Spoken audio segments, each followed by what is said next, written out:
Hey guys, welcome to the channel. In this video we're talking about how to use Cursor AI Copilot.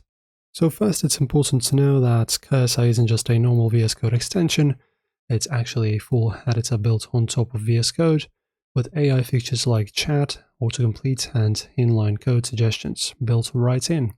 So let us just get it, guys. Just type in Cursor and go to this page. This is the official website, and let us download the app. Okay, now I'm downloading, and let us now install. So guys, this is pretty much the same application in general, just like VS Code, so I just recommend going with this one.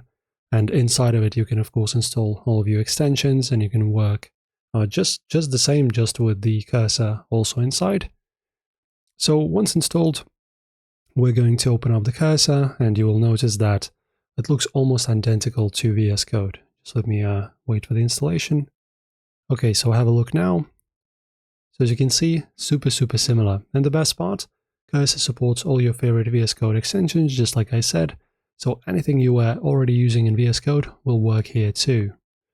So guys, to sum it up, if you want an actual Cursor AI Copilot, you'll need to download and install Cursor as its own editor. But if you just want AI inside your current VS Code setup, you can go with GitHub Copilot or a free alternative like Codium. So that's all you need to get started with AI Copilot on VS Code. Thank you for watching, guys, and I'll see you in the next one.